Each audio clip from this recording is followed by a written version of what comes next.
Today, we're going to talk about radio a little bit more. We've got Erin O'Toole with us. Erin is the host of KUNC's news program and podcast. She began her career at a country radio station in Cincinnati, and I asked her if that was WKRP, and she says no. She was also a traffic reporter, a newscaster, a sidekick, and finally the morning show host. And her DJ, I guess, name was Coyote Kim. And with her, Christina Cooper, who's also a member of the Downtown Club, is also going to talk a little bit about that. She spent 11 years at United Way of Larimer County, and her entire career has been in nonprofit development, serving missions focused on animal welfare, human services, early care, education, and youth literacy. And together we're going to learn about KUNC, right? And the challenges there.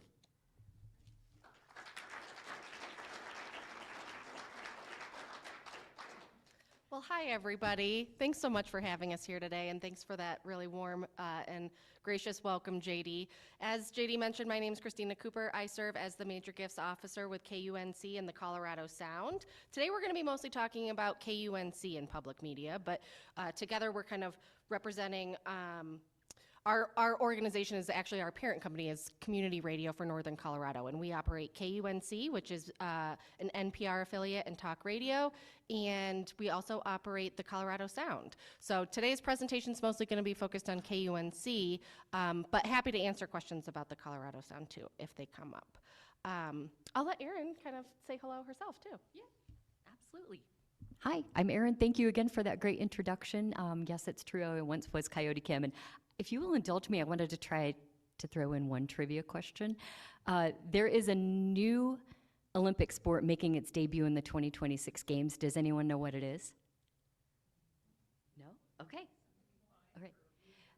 I don't know if I can do fines. You can make it payable to me. Yeah, it's it's ski mountaineering, or skimo. Schema. Yeah. And there is a lovely skier who's also a grad student at Colorado State University. She is in Italy, going to be providing commentary for skimo. So if you don't know what it is, as I did not, she's going to walk you through all the ins and outs of it. So currently I'm the host for our program in the NoCo, which you can hear broadcast on KUNC, or you can pick it up as a podcast too. And I've been doing that for a couple years now. Been at KUNC since 2009.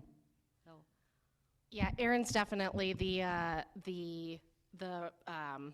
legacy contact here. I've been with KUNC in the Colorado Sound for about 6 months, so we're going to do our best, and I'm learning alongside with you all during this process. So we're going to talk a little bit today about what is public media and why is it important to a community.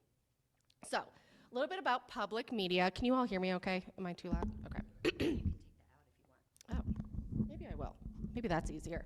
Okay, so what is public media? Public media is content that is universally accessible. So there's no paywalls, there's no subscription fees. It's something that's accessible and attainable to all Americans. And because of that, public media reaches about 99% of the American public, which is pretty cool. Public media also bolsters and supports emergency services and safety notifications when there's times of disaster and crisis. Public media also creates and distributes a variety of content that is made for and by the American people that covers cultural things, civic dialogue, fosters civic dialogue, builds understanding of one's own community, and is home to a lot of classic American programming. So added a couple of photos here to highlight just some classic American programming. We've got, of course, Mr. Rogers, The Joy of Painting with Bob Ross, Sesame Street, Garrison Keillor's Prairie Home Companion. A lot of these are kind of classic legacy programming that a lot of folks are very familiar with, but you're probably also familiar with programs like Marketplace and Car Talk and This American Life. Those are also all public broadcasting between radio and television. So most of you are probably familiar with what public media has been experiencing in our country for the last about a year, and we'll talk a little bit about that today. Public media has really been around since the 1920s, but the public media system that we know today was really kind of implemented in 1967 with President Johnson signing the Public Broadcasting Act of 1967, and that act created the Corporation for Public Broadcasting that has been in the news quite a bit these last couple of years. Most of you are aware that the Corporation for Public Broadcasting recently ceased operations, and we'll talk a little bit more about that, but on this slide we'll talk about what the Corporation for Public Broadcasting used to do and how it used to function. So the Corporation for Public Broadcasting was funded by the American people through taxpayer dollars.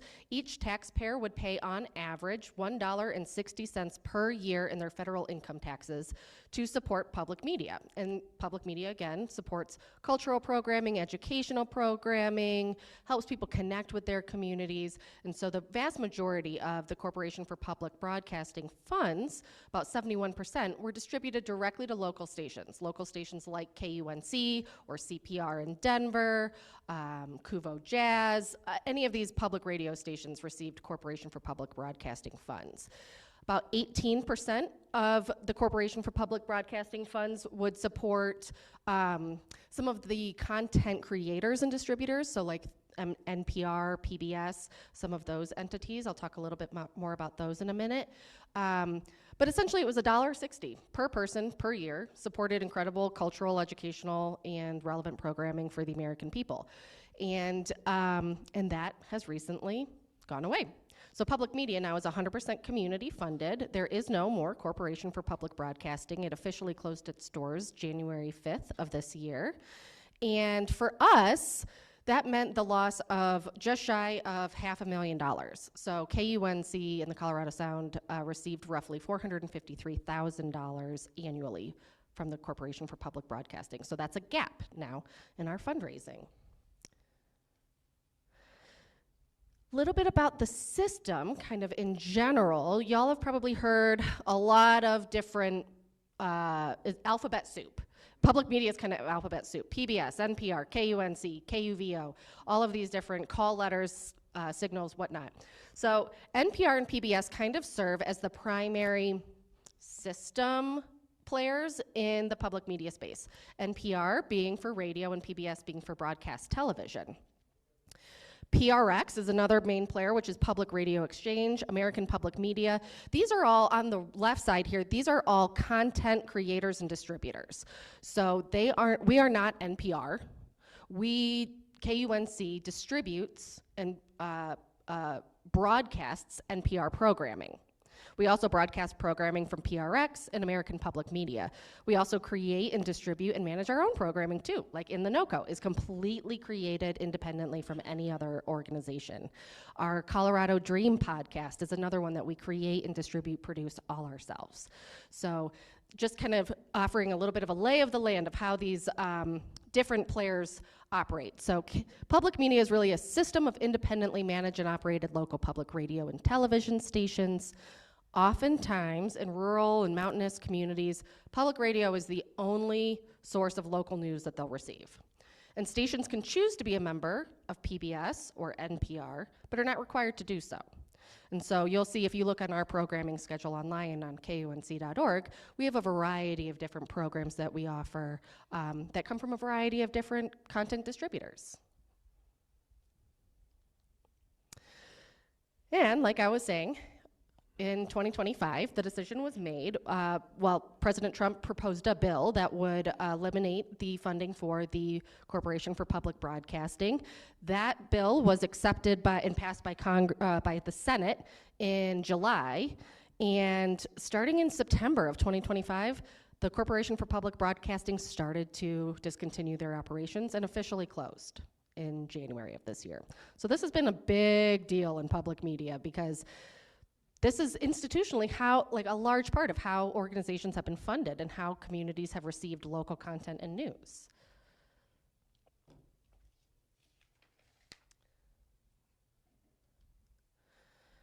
A little bit of high-level detail of just kind of how public media and commercial media differ, because they are very different and they have different similar audiences, but also very key and key different indicators. So public media is nonprofit. So we have a 501c3, we're a nonprofit entity. We're mission-driven and civic-minded. We're locally owned by members in the community, so every local radio station and local public television station is primarily owned by the members for which they support. We're beholden to listeners, whereas commercial media is more beholden to stockholders. We're content and community-driven versus ratings-driven.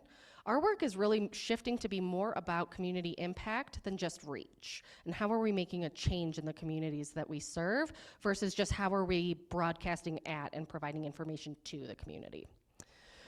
Program emphasis on quality versus programming emphasis on mass appeal. One of the other key delineations between public media and commercial media, which is really cool, is the underwriting or advertising spots. So in commercial media, nearly half of every hour's worth of programming is advertising.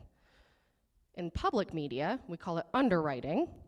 It's a little bit different, but it's 3 to 4 minutes per hour messaging spots. So they're short, they're often very tied to community businesses. We have over 150 underwriting partners in Northern Colorado in the Front Range, and they support a lot of what we do as well.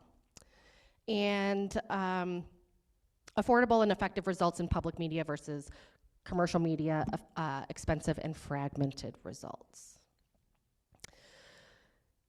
One of the key benefits of public media as well is around access and service. This is a map of our broadcast area. So this is everything that we have, you can be found on a dial, so on the actual radio. These are all of our different call letters and radio dial numbers for the entire Front Range down to down past Boulder, Denver. We're in the mountain communities, Vail, Beaver Creek, Breckenridge. We have a large listener audience in Steamboat Springs as well. But in addition to all of this location, this coverage area, you can also find KUNC and the Colorado Sound anytime streaming online at kunc.org. The Colorado Sound also has its own app, so we're incredibly accessible, and we're trying to move into that more digital broadcasting age. Public media in Northern Colorado has a really interesting and long history that is pretty cool, actually, and mirrors some of the history nationally, actually, in that our original call letters were KCBL, and we were formed, which is a 3,000 watt tower, in 1967, when the Public Broadcasting Act was created. In 1970s, we changed our call letters to KUNC, and in 1971, we became the first NPR affiliate public radio station in the state of Colorado. A lot of people think it was CPR, Colorado Public Radio, but it was KUNC here in Northern Colorado, which is pretty cool. Another really little interesting tidbit of history, and I realize these are probably hard to read for a lot of folks, but in 2001, so just this year, or just this month, in February of 2001, 25 years ago, the station was originally owned and operated by the University of Northern Colorado. The FCC license was owned by UNC, which gives way to our call letters, KUNC. Well, the university in 2001 decided that maybe the university didn't need to be in the public media space and own FCC licenses and carry the responsibility that comes with. So they put the station up for sale with the intent that Colorado Public Radio, CPR, would purchase the station. Well, us here in Northern Colorado know that we're pretty special, and a group of very passionate and dedicated, loyal members and supporters came together, banded together in about 20 days in 2001, in February of 2001, raised $2 million to purchase the FCC license and to maintain independence for KUNC. So that's a cool little history lesson in the bigger picture of our work here. In 2016, also February, on Leap Day of 2016, the Colorado Sound launched, which is our non-commercial AAA music discovery station. So that can be heard online and on the dial at 105.5. In 2017, we received a grant to add a water desk. And a water desk meaning a local reporter that was really focused on covering the Colorado River Basin. And so many of you are probably familiar with the names Luke Runyon, who covered water here in northern Colorado for many, many years, and also Alex Hager, who recently departed. But both of those individuals were fantastic reporters. Now, Scott Franz is our water desk reporter, and we're actually looking to expand that to cover more environmental efforts as well. So it's going to be a cool transition with that role. In 2021, Neil Best, who I'm sure is a lot of folks know in this community as well, was the president and CEO for 47 years at KUNC in the Colorado Sound, and he retired just about 5 years ago. And Tammy Terwelp, who has worked at a variety of both commercial and non-com media, including WBEZ in Chicago, Aspen Public Radio, KRCC in the Springs. She is now our amazing president and CEO here in Northern Colorado with KUNC. In 2025, we got a bunch of awards. It was a really great year for KUNC and the Colorado Sound. KUNC was named Station of the Year through the Colorado Broadcasters Association. And I've got a fun little pic of all of our crew down at the award ceremony. And then the last thing on this slide was that 2026 was the year that we are becoming officially 100% community funded. So it's a big historical year for us in the public media space. But back to this group of journalists.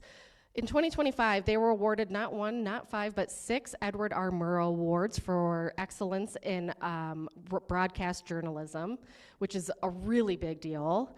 We received Station of the Year through the Colorado Broadcasters Association. We received 4 awards through the Public Media Journalism Association. Some of our podcasts, the Colorado Dream, one of our previous seasons of the Colorado Dream, which we'll talk a little bit more in a minute, won a journalism award, and we were awarded 8 awards covering youth mental health, education, and the environment from Top of the Rockies. So last year was a big year for the public media space, and that was pretty exciting. One of the key factors around public media that I think is really important to highlight is that for the vast majority of individuals and content consumers, NPR is really considered a trusted source of news and information in this community, in this world. So this information here is from an NPR impact study from 2 years ago. 95% of respondents said that NPR provides them with news and information they can trust. It makes a vital contribution to American society. 80% indicate that NPR programming provides them with the information and other media outlets do not provide. 77% believe that independent and free form of commercial, agree that NPR is independent and free from commercial influence. And 58% responded that they believe that NPR inspires them to take more active role in their community, in their world, which is similar to, I think, what Rotary tends to do too, be more active in our community and our world, and unite for good, if you will. And I'll turn it over to Erin now, and she's gonna share a little bit more about some of the unique and regional identity stories that she's covered through her role in the NOCO over the last few years, and just kind of how those stories have shaped who we are here in Northern Colorado. Thanks, Christina. Oh, you know what? I won't even be able to click. Maybe I will. I don't know. I can do some technology, but not everything, so. No, yeah, sure. So a little bit about podcasting. So I grew up in radio. I mean, I started in commercial radio and have been in radio forever, kind of even before we really had online posts and things like that. So it was kind of like, how can you talk? That was my focus. But, media is shifting a lot. People want on demand. And so that's really what podcasting is all about. I think sometimes people who aren't familiar with podcasting think it's some kind of really unique format. It really just, I like to think of it as on demand. When I want to hear in the NOCO, I can go find it on my phone or whatever. And that's really what it's about. And I think a lot of media is going to be shifting into that space just because it's more convenient for people. People aren't commuting as much anymore. So you maybe aren't tuned into the radio as much as we used to. So that's something Christina will touch on a little bit later in terms of the way the media landscape is shifting and how we deliver information to people. So I, was a morning edition host and an All Things Considered host for many years at KUNC. And then KUNC decided to dip its toe into the podcasting world. We started with a program called Colorado Edition. And I won't say too much about that. It lasted for a couple of years. It was kind of a way to just get more local issues of importance on the air. So it was kind of like Marketplace, a half-hour show, but all local stuff. The pandemic kind of put an end to it, I guess I'll say. We just stopped being able to go into the station and produce this. So we launched a podcast called In the NoCo just a few years ago, and I'm so happy to be part of that from the start. And I wanted to share just a couple of the stories that I've been able to work on that have resonated with me and why. So this is Colorado's 150th birthday year. It's the anniversary that we became a state. I'm sure you've heard of that. But so within the NoCo, we are starting to look into some of the unique moments of Colorado history that maybe people don't know about. One of them is this resort called Lincoln Hills. It was built in 1922 during obviously a time of segregation and discrimination against Black Americans. This was a place where Black Americans could go and feel safe and enjoy the outdoors. And so I talked to the curator of Black history at History Colorado to learn more about this place. And she shared with me that, in Colorado, at times there weren't outright Jim Crow laws or, desegregation overtly.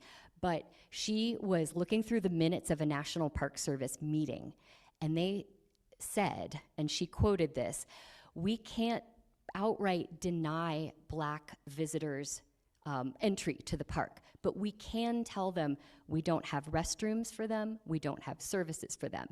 And that really stuck with me. And I thought, this is really a story about who gets access to the outdoors and who gets to enjoy our beautiful spaces in Colorado. So this is just a story. It's a beautiful story. It's a wonderful example of just resilience and triumph over odds. And there are still people who have cabins at Lincoln Hills, which is outside of Denver. It's just a little northwest of Denver. This story is one I wanted to highlight too. A hiker's disappearance haunted rescuers for 20 years. Here's how they finally solved the mystery. A hiker went missing. Her name was Michelle Vanek, 20 years ago on Mount of the Holy Cross. Searchers, combed the area for weeks, months, even years. They would go back over the years and were never able to locate her. Just in the past year, new technology, drones, allowed them to kind of create new maps and new ways of searching, and they eventually located this hiker's remains, which was a wonderful moment of closure for her family, of course. What I didn't understand and what this story gave to me was kind of a glimpse into the inner psyche of search and rescue team members. They are absolutely haunted. If they can't find someone, they can't let it go. And they didn't let it go for 20 years. And, so it's kind of a story about technology, but it is also just this story of never giving up. And the day after this episode first ran, I got an email from a woman who had been on one of the original search and rescue teams searching for this hiker. She did not know yet that her remains had been found. And so this was even a little moment of closure for her. So I love when stories can do that. Radio is very powerful, and I'm lucky to get examples of that. This last one I just think is so fun. I'm sure you've all heard of Hatch Chilies from New Mexico. They're very proud of their chili peppers. Colorado also has grown chili peppers for years, but Colorado never had its own signature chili pepper until the early 2000s. And that is thanks to this professor of agriculture at Colorado State University. And again, it's kind of a neat agriculture science story, but this is also the story of his family. He's a fourth-generation farmer, and his Uncle Harry had given him this bag of chili seeds that was in the garage. He didn't know what was in it. he was looking through and said, oh, this one looks unique. I might try to grow this and see what happens. And that is how Colorado got its own Pueblo chili, or the Moscow variety of the Pueblo chili. And it just reminds me how much is going on in northern Colorado and how much fun my job is to be able to find great stories from our region and highlight them on the radio. So that's a little bit about what I do. And sorry if I talk too long. No, that was Okay, there's so much. I had to tell Erin, I was like, people are going to want to hear from you more than they want to hear from me. Like, Erin is a gem in northern Colorado and a fantastic storyteller. Thanks, JD. And just really admire her work and her ability to bring to life the stories and the history of our incredible region. And that right there, that's a big part of why public media is important, is that regional identity and sharing the culture and the stories of who we are and what makes northern Colorado unique and special. I'll just speak there's a lot I could go into around the changing landscape of public media, from funding to audience to consumption patterns to all of that. What I'll just highlight here is that audience patterns are shifting pretty significantly. So this slide, actually before I get into that, does anybody know the name of these two individuals on here? Does anybody recognize them? The beauty of radio is that it's kind of like, you never know who's behind the mic. You never know. Like, it's like you have no idea what people's faces look like until you meet them in person. This on the left is Lakshmi Singh, one of the iconic NPR hosts, with our morning edition host, Michael Lyle. And so that's right here in KUNC studios just a couple of years ago. So they do come out often, and that's one way that we're able to like engage with the community locally and bring folks together around kind of that shared programming. But the key takeaway here is that television, radio, and print newspapers, all of that's changing. People are consuming their news, content, information, mostly digital. And so you can see that kind of across different demographics. These are two more graphs from Pew Research that indicate the same thing. Radio, television, especially print media, declining. We know that that's been happening for a long time. Digital content consumption continuing to increase. So what that means for KUNC is that we need to be responsive to that shift in how consumers are engaging with our information and our content. More information online, more digital. One quick anecdote is we had this amazing story that had a social post with it yesterday around 2 Colorado lawmakers that are interested in creating a funding stream by essentially taxing alcoholic beverages to better support recovery, addiction, and treatment. And if you check that out online, it's blowing up today. It's got over 700 comments. The discussion is really interesting and engaging online, and so that's what we're doing. We need to know that we're shifting to a more digital audience. And then why does this still matter? One of the components of public media that I really valued when I was in the human services nonprofit space was that public media really kind of fosters conversation and education around what the nonprofit sector is doing and what the arts and culture communities are doing. And so that's at risk if public media goes away. Who's telling those stories? Those entities, the nonprofit sector is already really under-resourced. Many organizations have very limited, if any, marketing and communication staff. Public media can be the voice for them and share what they're doing in the community and how they're making an impact. And ways to engage. You can tune in on the dial at 91.5 KUNC. You can visit KUNC.org, or you can join us, become a member. It's all public media. Public media is for a public good. And then this was just a fun little quote that I wanted to throw in because I got this from a donor in an email earlier this week. And this specific donor had indicated that he wanted to make a really kind of meaningful contribution to him in that he wanted to give 1% of the funding loss from the Corporation for Public Broadcasting. So from his IRA, he sent over a $4,530 check to represent 1% of the funding. And I was so grateful, and so like, that's such a thoughtful approach. And if 100 people did that, then we'd be good every year. But in his email to me, he also said, people sometimes say I know a lot, and maybe I'm even smart, but mostly I'm just repeating things I heard on KUNC. And that just made my day. So thank you all. Do we have time for a few questions? Yeah, absolutely. Do we have any questions?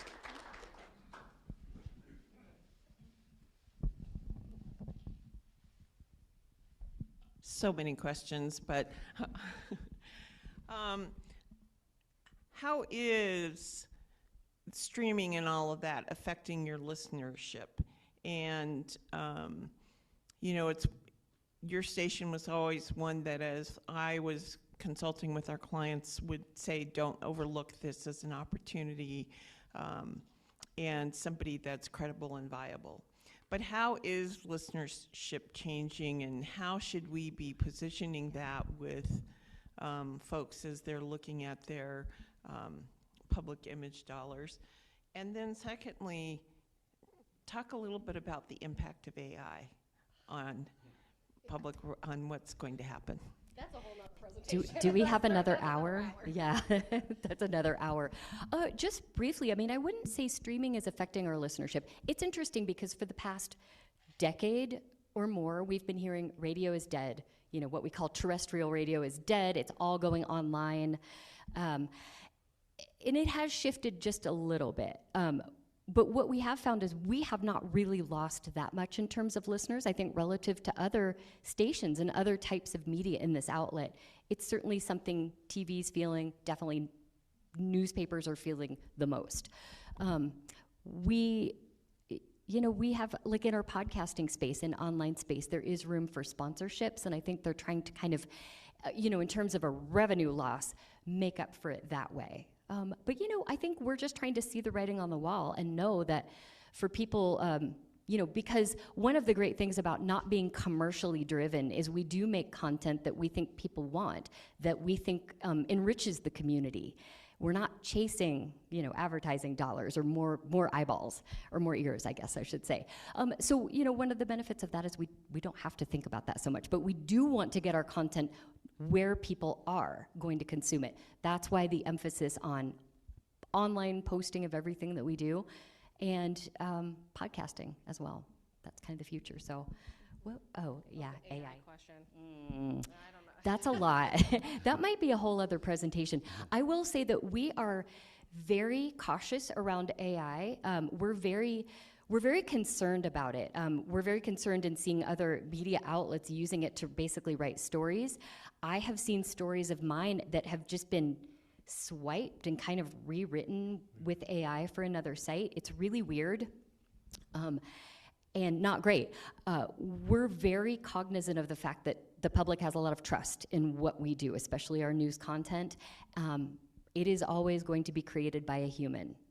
That is all I can really say about it for now. It's a changing landscape, and we'll see where it goes. But at KUNC, humans are creating what you hear.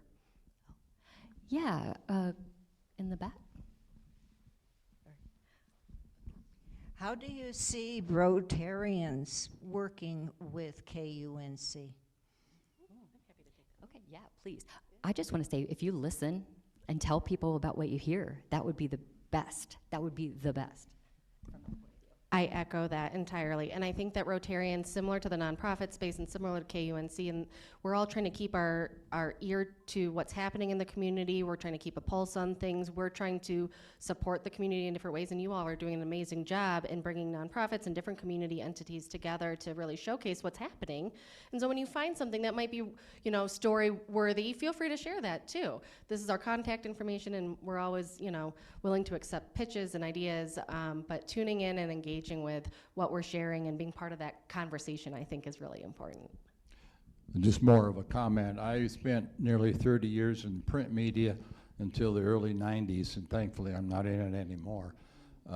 Very unfortunate, because I'm having a hard time finding articles and news that is not agenda driven. And I must say that you do a really good job of keeping it neutral as much as possible. So I give you credit for that. Thank you.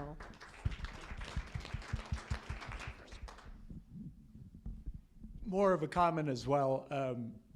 So I'm 47 with 4 kids. The only time I'm marginally cool in life is when I'm listening to 105.5. But I know that wasn't the purpose of the talk, but what y'all do to support local musicians and local bands, and it's just fantastic. So thank you. Thank you. Thank you. And yeah, we didn't get to talk much about the Colorado Sound, but they're an amazing station, and yeah, really proud to work with them. How is what happened with CPB, how is that affecting the national content creating group? And I really appreciate the local content creation too. But how is that going to affect you with the national content? Yeah, so going back to, I think I had a slide in there around just kind of the percentages of funding that would go to local stations versus the national programming partners like NPR and PBS. It's under 20% that they were receiving from the Corporation for Public Broadcasting. Not to diminish that, but the vast majority did support local stations. What was the first part of your question again? I just wanted to know if you're going to have any problems. Oh. Content, I don't foresee problems with content creation. Right now there's, with podcasting and with independent media, outside of like public community-driven media, content is being created all the time. And entities like PRX and American Public Media are helping to push that content out and distribute it and sell it for independent contractors. But going back to the question around the CPB and how that's going to impact things, here at KUNC and in Northern Colorado, it's a pain point for us right now, but it's not something that we're not going to have to close our doors. That's not the same story that's being told in more rural and mountain communities. There are stations that will be closing. They've already happened. Many of you are probably familiar. We went through some staffing changes recently as well. This is happening across the industry in entirety. So there's going to be more consolidation. There will be stations that close. Fortunately, your local station, KUNC, not going anywhere. And we're really grateful to have one of the highest number of sustaining members in the nation. So, with the funding situation, I'm curious about your perspective about what the role is of emerging corporations or local businesses to fund operations. And secondly, with the CPB closing, are there any plans that you're aware of that once we get through this phase, that there might be something that emerges? It's definitely possible. I think in the public media space, and again, I'm relatively new, but from my understanding and from what I've learned over the course of the last 6 months or so, the possibility of the CPB closing has been a pendulum that's been swinging back and forth across administrations for decades. And I think it was been one of those things that people thought maybe would never really fully happen, but it has. And I see it truly just as an opportunity to bring more community partners together to, as you were saying, bring corporations, local companies together to better support the stories that we're sharing. So I really just see it as it's hard, but it allows us greater opportunity to connect and engage, I think, with local folks. So, under the current regime and the defunding across the country of, obviously I'm a big PBS person, blah, blah, blah. You guys, is there immediate need, or can it be done now? You got $500,000, but you've got a lot in front of you to wade through however long it takes to keep this alive. Can it be done? I think so, but you raise a really good point. That $453,000 it wasn't one hit. It was compounded year over year. That's a hole now that's been created. It's like an entity has completely left the building. So that is something that we have to be really cognizant and deliberate about as we're working to expand our reach and going back to like really driving community impact and like what is public media's role in helping to elevate the voices of the community that are underrepresented, share the stories that are important to be for regional identity. Like, yeah, it is a challenge, but it won't be as big of a challenge for us here in Northern Colorado as it will in rural areas in Kansas, Nebraska, and some communities that really that's the percentage of funding that they were receiving from the CPB was in some cases 50%. And you can't stay open with that kind of loss. If all your listeners are moving to podcasts and streaming and all this kind of stuff, is there a time where it will not be on the radio? I don't know. That's a good question. I don't think so.